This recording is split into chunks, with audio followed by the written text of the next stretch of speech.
morning. My name is Amanda Brown. I am the Education Director for Deadwood History, and today I'm going to show you how to make homemade butter from scratch. So this is something that has been around for centuries. This is something that people have been doing for centuries, and it's super easy to do, super easy to make, and it tastes delicious.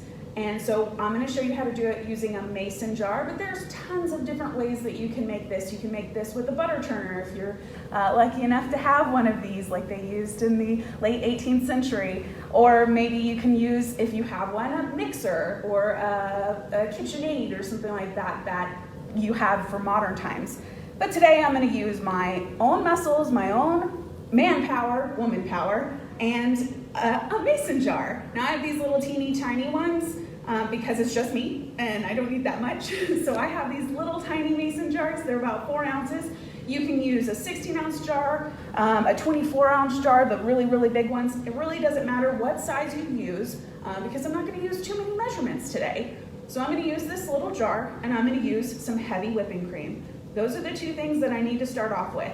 Everything else that comes later is optional.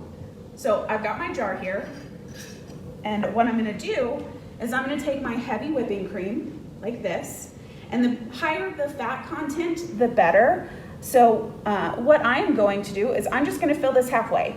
So not too many measurements. I'm just going to eyeball it. There are measurements on these. There it is.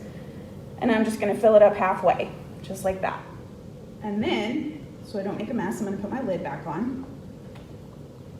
And then I'm going to take my mason jar lid and I'm going to put it on there real tight. I don't want it to make a mess and spray everywhere. And what I'm going to do is I'm just going to shake this. Just like this for about 5 minutes or so, or until it feels like it's getting thicker. Heavy whipping cream is already pretty thick, but you'll be able to tell a difference. So I'm going to shake this, and I might have to shake with both hands back and forth. I've been doing this all morning, so my hand's a little tired. But I'll go back and forth. Now, if you're doing this in a bigger jar, like one of those really large 24-ounce jars or something like that, and you are maybe a teacher in a classroom, or you have a lot of kids or something like that you're teaching this to, maybe a camp, pass it around. Make sure that everybody gets a chance to shake this jar.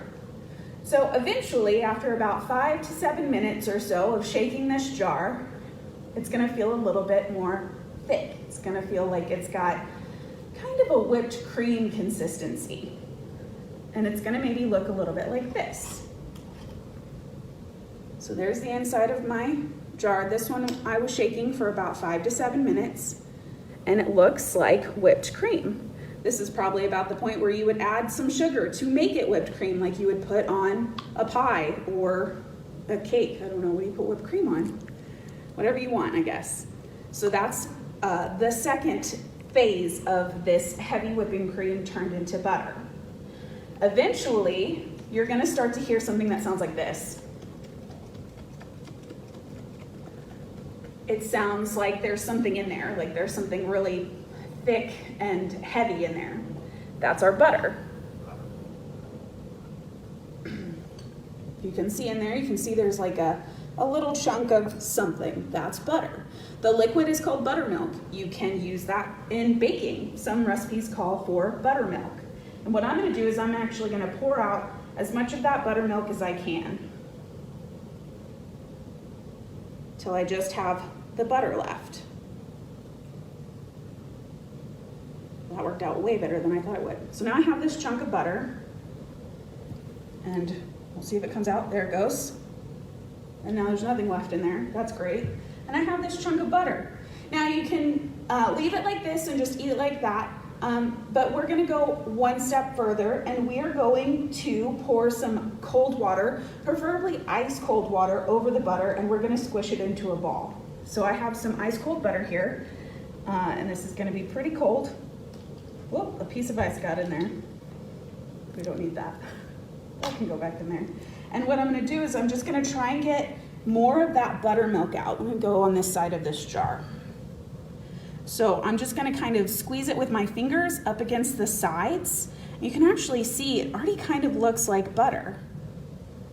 And I'm gonna come back here so I can mush it around a little bit more, kind of rinse it off a little bit, and then I want to make sure that I'm getting all of that buttermilk out. So I'm going to pour that in here, and then I'm going to do it again until I'm pretty sure I've gotten most of that buttermilk out of there, until it's a nice solid piece of butter, just like that. And you can end up shaping this into the classic butter stick shape, or you can just leave it in a ball. It's kind of up to you, until finally you have, that's very cold water, until you have a piece of butter like this. I'm gonna get one more cup so that I can put that right in there. I'll wipe my hands off. It's kind of a messy activity, but that's okay. But now we have butter. So what you can do with this butter now is you can add salt to it to give it a salted butter flavor. You could add honey to it, make honey butter. You could add different types of herbs to it and give it a little bit more of a savory flavor and make it taste really nice and fresh.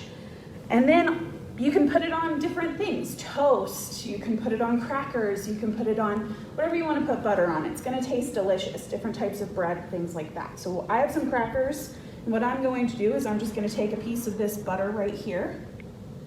I don't need a lot, but I've got that right there, and I'm going to put it on this cracker. And you can see it spreads just like butter, just like that. And we're going to give it a little bit of a taste. Whoop. All right.